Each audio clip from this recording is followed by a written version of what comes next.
Bien, continuamos con nuestro capítulo de Edipo.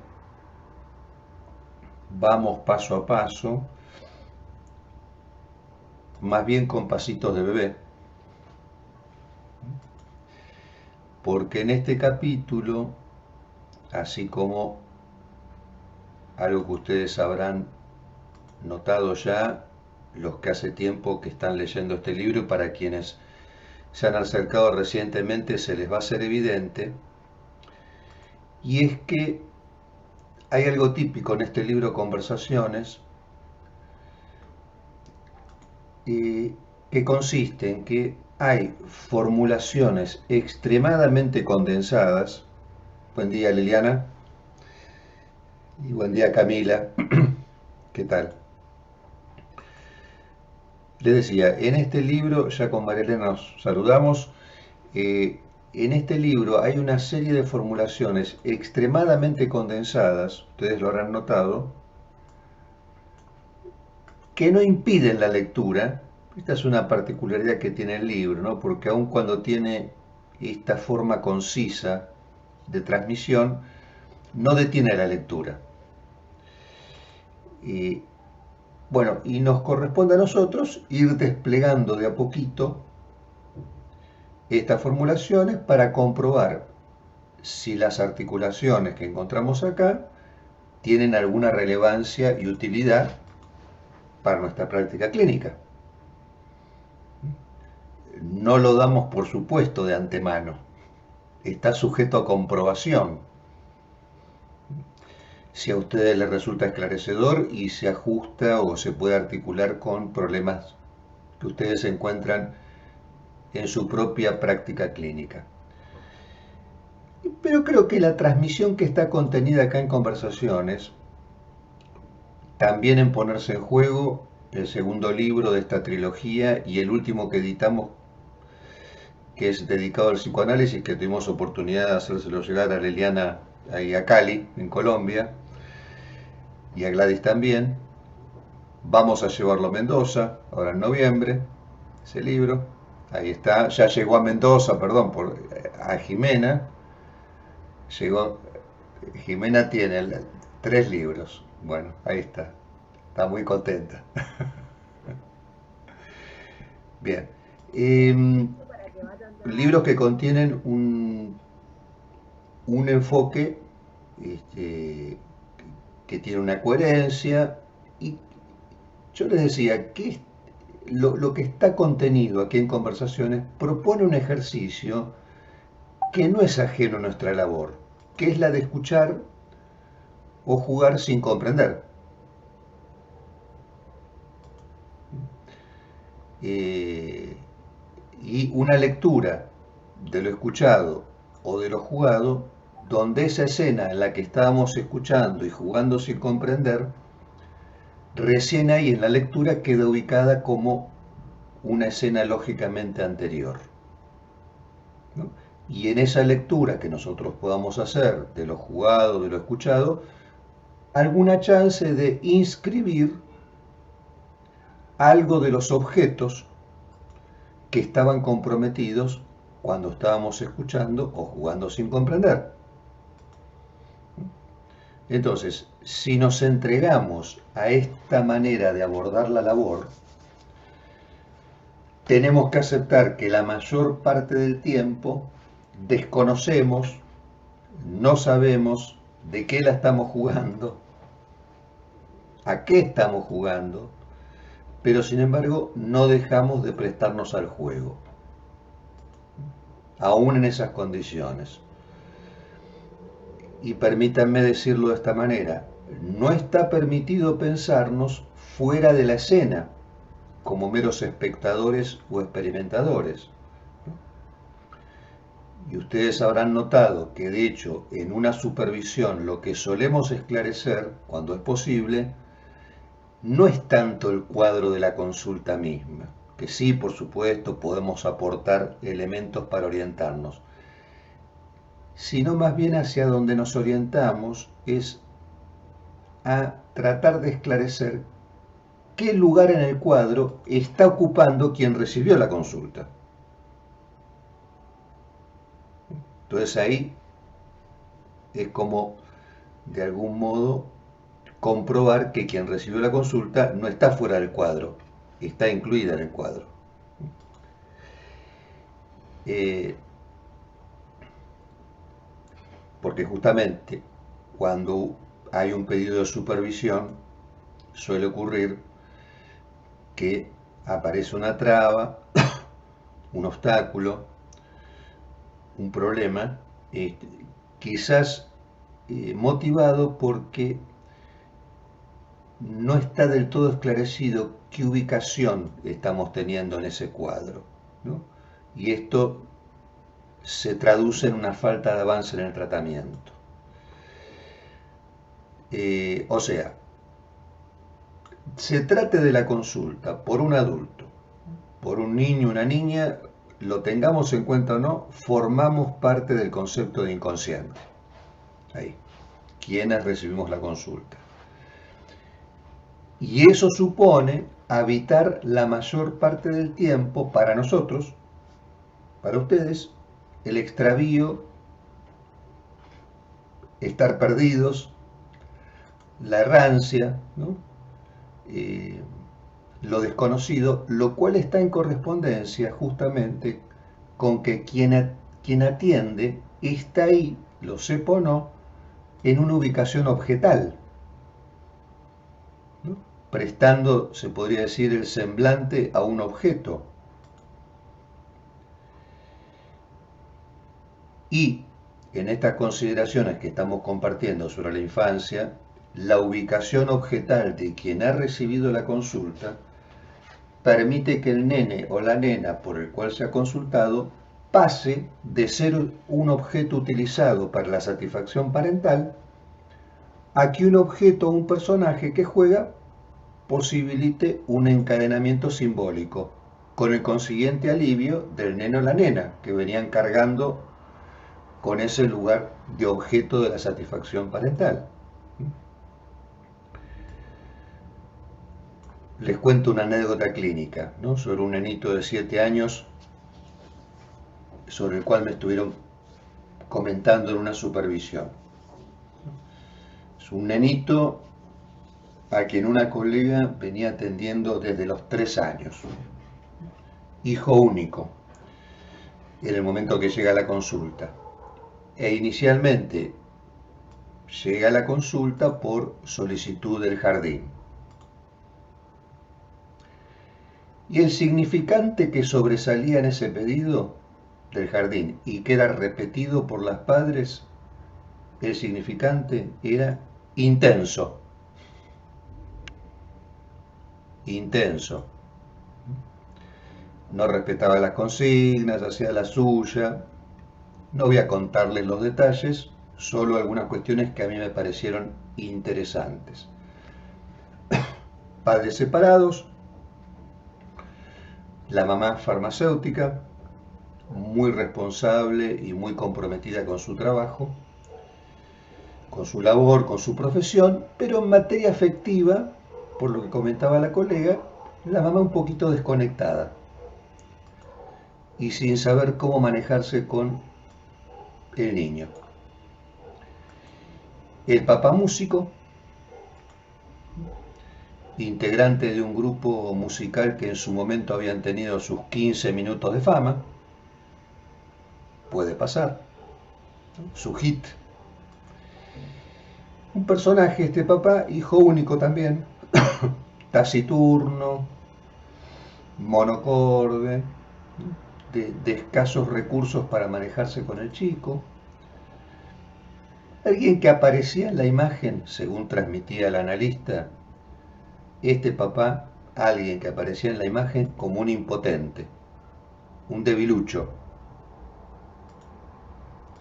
Pero ojo con los impotentes y los debiluchos. Ojo, ¿no? Porque detrás de esa imagen de impotencia y debilidad puede estar agazapada la potencia y la fortaleza de los demandantes, feroces.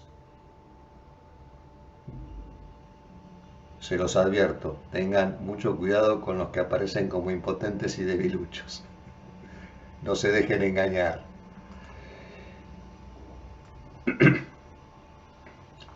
¿Qué empieza a ocurrir cuando la colega ofrece este espacio, ¿no? Donde alojar la consulta del nene? Se encuentra con el nene y ¿quién aparece? El increíble Hulk, o Hulk, como quieran decirlo.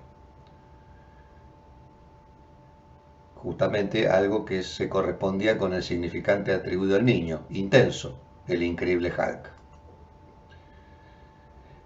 Y acá permítame una digresión sobre la intensidad, ¿no? Porque es importante cuando nosotros nos transmiten un significante ahí, casi un signo, ¿no? de la consulta, bueno, nos motiva a tener que reflexionar sobre ese significante. Entonces, una digresión sobre la intensidad. La intensidad es un concepto relativo, ¿no? Que nos hace pensar tal cosa o tal persona es intensa comparada con qué o con quién. Voy a hacer uso de una imagen.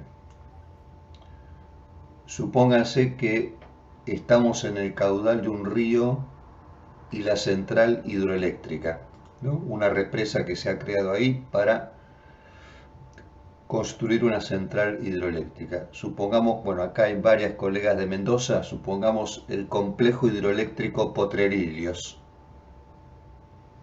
¿no? Que ustedes lo conocerán, un paisaje que les resultará familiar, Mendoza.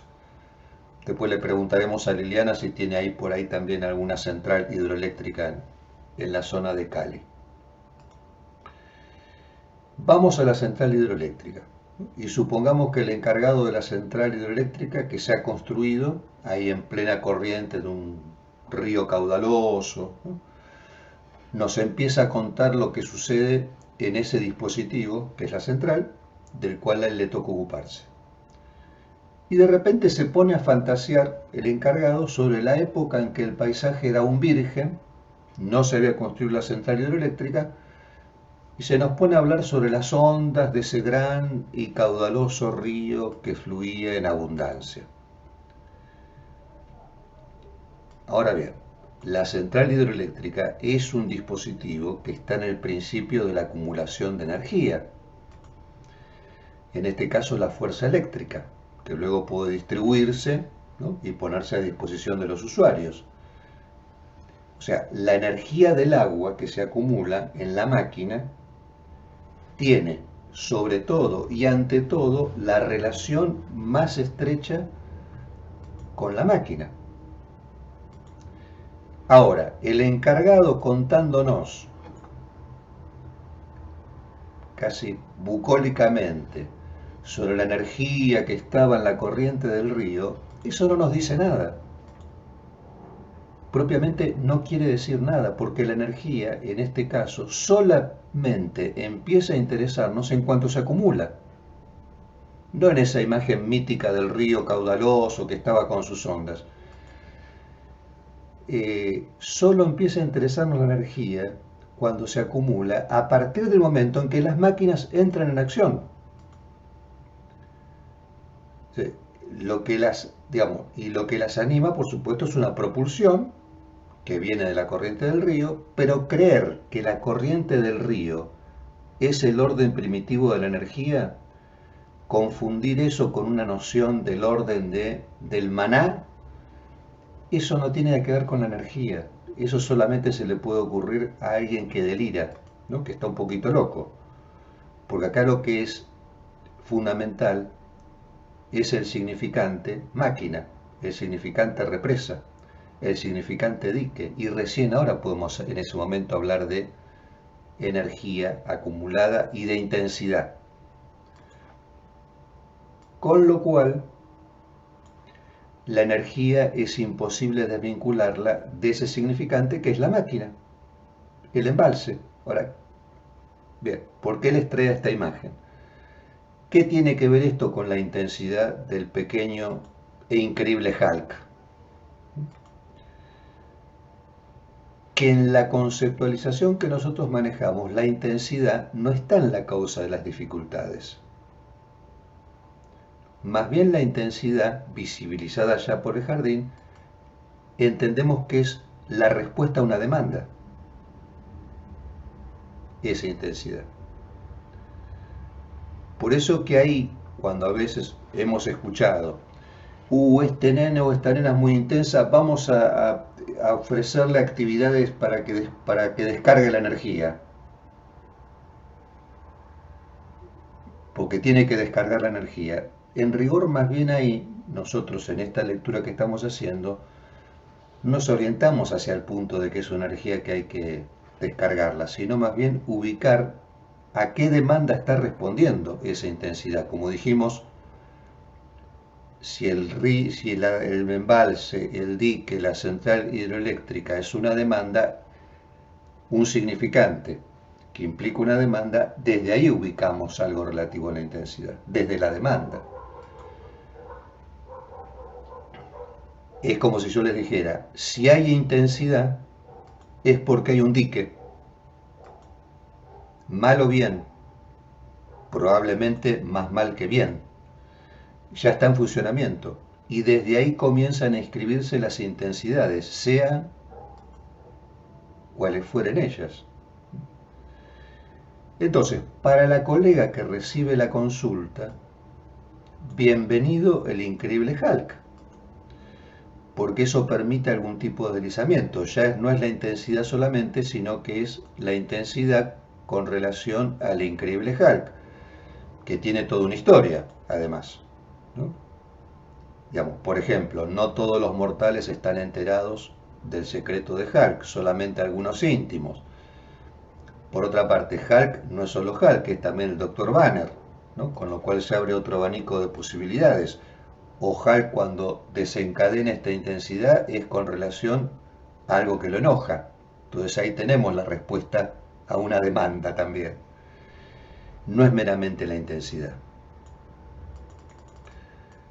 Y cuando lo pensamos con relación a una demanda, ahí no podemos dejar de pensar las demandas que provienen de la función parental, reconocidas o no reconocidas. En el caso que les comentaba, en la supervisión, no dejamos de notar que este orden de la intensidad se ponía en correspondencia con algo que parecía bastante notorio en los padres, que también podía ubicarse en algo, digamos, como en cierta medida, algo en menos o algo más, ¿no? Eso que nos evoca la intensidad. En el caso de la mamá, como algo en menos respecto a la conexión afectiva para con el niño, al menos en la expresividad, lo cual no quiere decir que no hubiera afecto, ¿no? Y como un cierto exceso de parte de la madre en lo relativo al ejercicio profesional, ¿no? Una mamá así tipo infante de marina en su profesión. Estas personas vieron que calzan casi perfectamente como engranajes de un mecanismo. Y ahí se adecuan y se adaptan muy bien. Pero llegan a la casa y la casa no es un mecanismo con engranajes. Es algo que hay que construir. Y en el caso del padre también se podría decir una intensidad, pero en menos, no solo en su vinculación con el niño, sino con la vida en general, parecía, ¿no? Pero siendo un papá, como les decía, debilucho, incluso para sostenerse él mismo, seguramente algo en más en esa suerte de demanda permanente, ¿no? Porque quien está en esa situación de permanente carencia, se podría decir,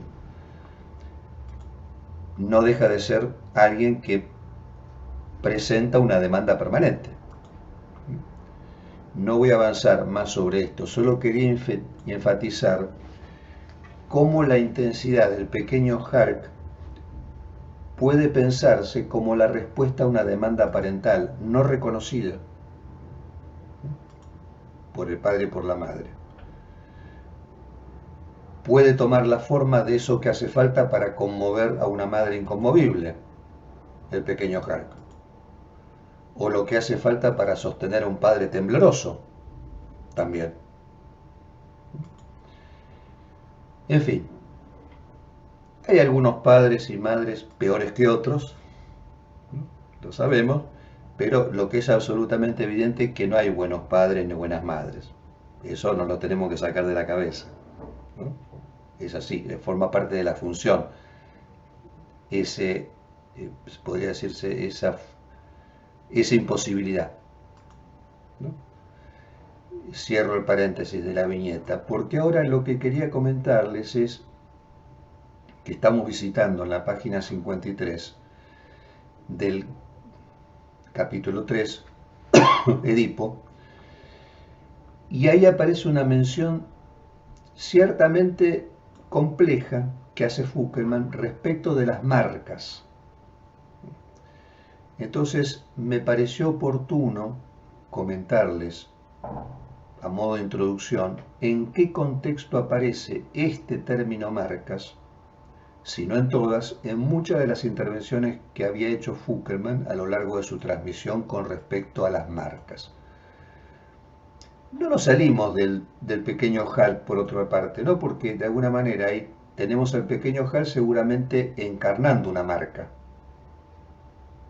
del modo que puede, que es lo que suelen hacer los nenes y las nenas, que es dar la imagen a una marca cuando del lado de los padres no hay un reconocimiento de eso que está pasando como juego. Entonces, como no se reconoce como juego, quien está ahí pasa a encarnar una marca, una letra, a costa del niño o de la niña.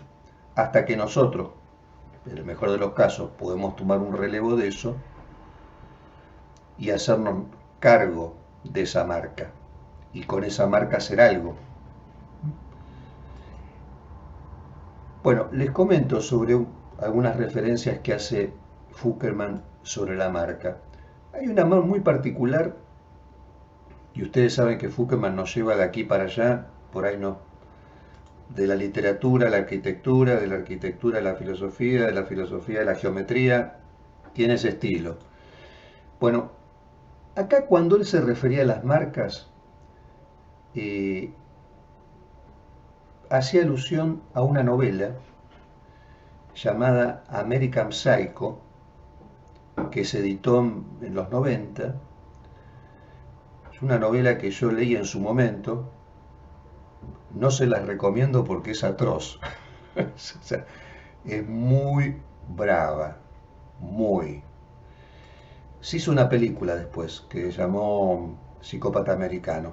Y la película les digo que es más metabolizable, más digerible, tiene un cierto toque de humor. Es una especie como de comedia negra, ¿no? Psicópata Americano. Pero la novela es tremenda, tremenda. Tremenda por la descripción de escenas atroces que hay en esa novela, ¿no? ¿Por qué? Porque cuenta la historia de un tal Patrick Bateman, que es una persona joven que vive en los 90 en la riqueza y sofisticación de la alta sociedad de Manhattan y Wall Street, en la plena época de los yuppies, ¿no? Esta gente que se volvieron millonarios con la bolsa. Y bueno, este personaje es uno que cultiva su cuerpo, su apariencia, y que presta gran atención a los objetos, a las marcas y al diseño. El personaje tiene una novia, tiene un amante, es vicepresidente de una empresa financiera, pero también es un asesino serial.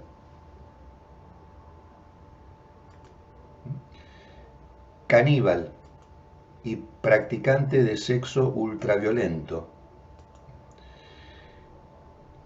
Y en la novela nos describe a este personaje como alguien que siente especial predilección por asesinar prostitutas jóvenes, aunque también comete crímenes contra mendigos, artistas callejeros, homosexuales e incluso niños. Y estos crímenes del personaje principal de la novela se describen con como decía, por parte del escritor, del autor, con digamos, una descripción escalofriante, ¿no? Con detalles. Y también se describen, con el mismo detallismo, las obsesiones de este personaje, ya sea por la tecnología. Estamos hablando de una época en la cual recién aparecían quizás esos ladrillos que se usaban como teléfono móvil, ¿no?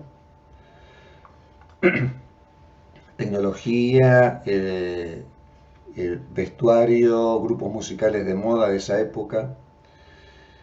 Todo esto es expuesto en la novela con mucha prolijidad. E insisto, si ustedes tienen cierta sensibilidad a la descripción de escenas violentas, no se las recomiendo la novela. Algo muy llamativo en esta novela es que al lado de esta colección de escenas perversas que se describen con frialdad, en el mismo tono hay una enumeración de marcas, de cantidad de objetos impresionante: perfumes, ropa, vajillas, relojes, autos, restaurantes, dispositivos, los de esa época. Eh, bueno, marcas que forman parte todo el tiempo, no solo de las obsesiones del protagonista, sino de los personajes de su entorno, que se la pasan hablando de las marcas. Y es más, está tan presente el tema de las marcas que incluso aparecen todo el tiempo malentendidos respecto a quién está hablando con quién. Se confunden los nombres todo el tiempo de las personas. Porque en rigor es como si no importara el nombre propio ahí. Lo que importa es la marca que portás.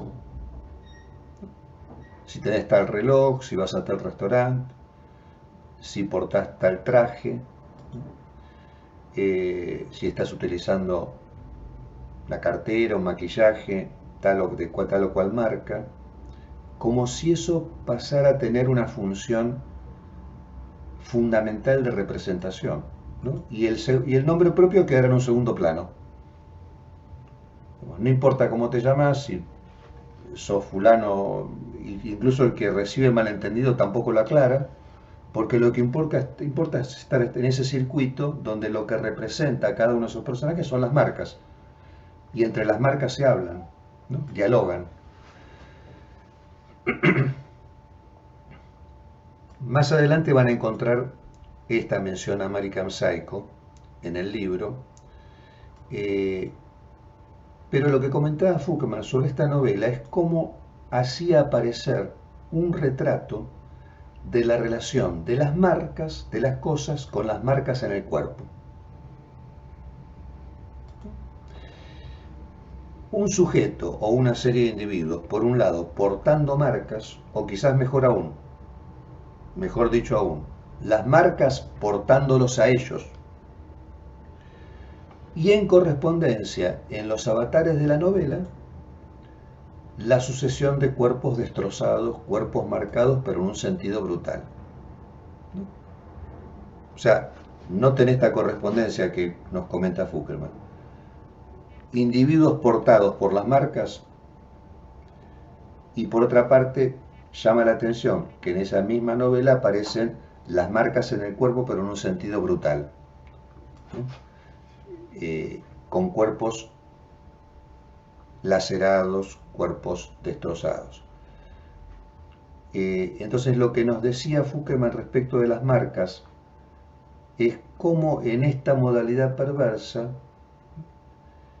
el sujeto pasa a ser un instrumento de la propagación de la marca. Fíjense que hoy podemos también ponerlo en la cuenta de los influencers, que pasan a ser un instrumento de la propagación de la marca, ¿no? Y cómo eso ha pasado a ser algo habitual, ¿no? Y, bueno, chicos y chicas que de este modo van obteniendo canjes, ¿no? Y ciertos beneficios, pero donde son meramente instrumentos de propagación de una marca. Habría que ver después, ¿no? Que en cada caso qué efectos tiene eso sobre el cuerpo. de los que se prestan a ser meramente un instrumento de la propagación de una marca. Y lo digo por lo que implica de eso de cierto borramiento del nombre propio, ¿no? Vamos a decir, como si se borraran ciertas relaciones vinculadas con el nombre propio.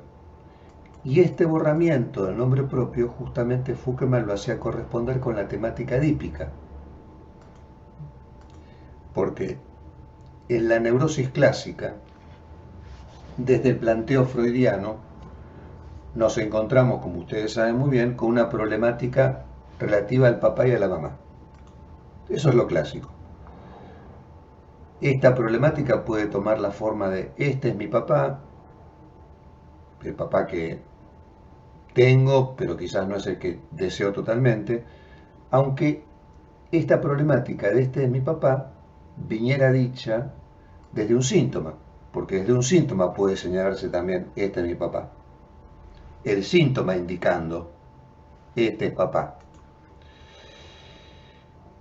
Bueno, ahora bien, no es de ayer que nos encontramos en un sistema en el que se favorece una brutal idealización de estas figuras parentales, que lleva al borramiento de eso que se ejemplifica como: este es mi papá, para que haya un deslizamiento ahí hacia algo relativo a: somos hijos no de mi papá y mamá, sino que somos hijos de la sociedad.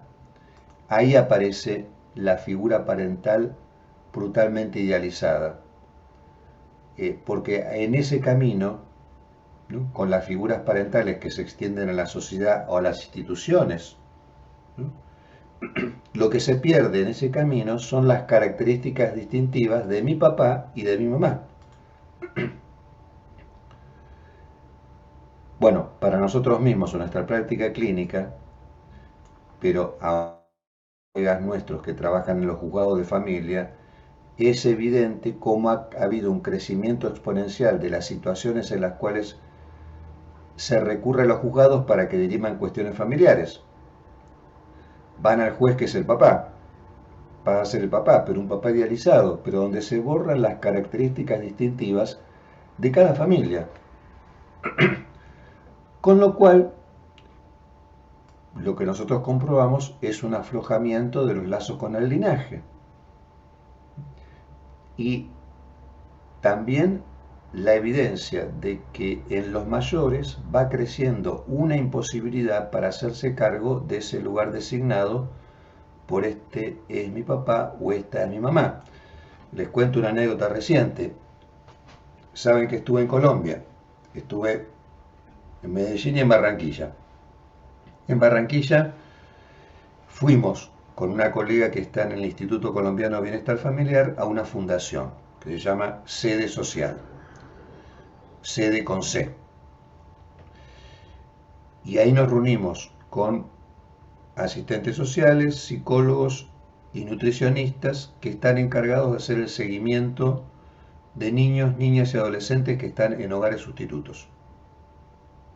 Entonces, fuimos una sala, había 25 o 30 colegas para charlar sobre los problemas con los cuales se encuentran ellos en este seguimiento que realizan. En este momento tienen 500 chicos y chicas en seguimiento. Cuando llego a la fundación, me encuentro en el pasillo con alguien que parecía ser de la fundación porque tenía una remerita, una chomba con un logo, con un bebito muy chiquitito. Entonces me acerco a preguntarle qué tiempo tenía: 16 días. No era el hijo de esta persona, sino estaban haciendo el seguimiento de la madre sustituta que había ido a la fundación. El nenito de 16 días había sido abandonado en el hospital.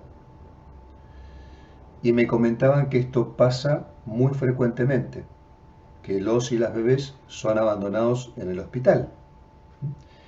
Entonces ahí tiene que aparecer justamente la institución, en este caso el Instituto Colombiano de Bienestar Familiar, para resguardar los derechos de esa criatura que ha quedado sin poder de alguna manera señalar, indicar: esta es mi mamá, o este es mi papá. Entonces, esa función pasa a otra instancia, que es el instituto, que es una función idealizada de la función respecto a la función parental, donde no está presente el linaje ahí.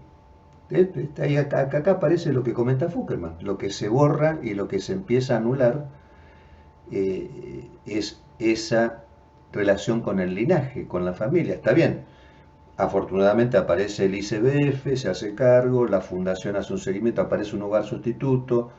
En el hogar sustituto hay varias criaturas. Luego pasa a ser esta criatura, bueno, alguien que espera ser adoptado o adoptada, y ahí tienen que empezar a como a tejerse estas relaciones con el linaje, ¿no? Ahora con la tradición y con los vínculos filiatorios de la familia que adoptó. Y nosotros sabemos bien las dificultades que conlleva eso, esa reconstrucción, ¿no? Eh, bueno, hasta acá lo que quería comentarles en esta primera parte. Vamos a seguir avanzando sobre las marcas en la próxima reunión. Vamos a seguir hablando sobre este tema de cómo estamos en un sistema en el cual justamente hay una imposibilidad cada vez más creciente de los mayores para hacerse cargo de esta función parental, incluso en estratos no solamente, digamos, de bajos recursos, sino también en estratos medios, ¿no?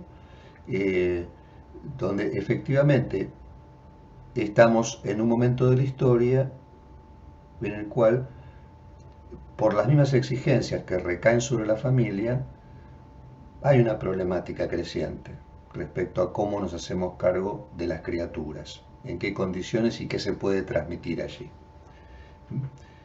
Y seguramente por estas dificultades la aparición de ciertas intensidades.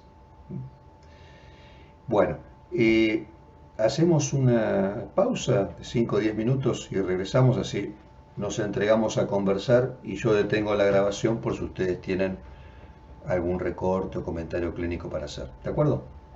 Muchas gracias.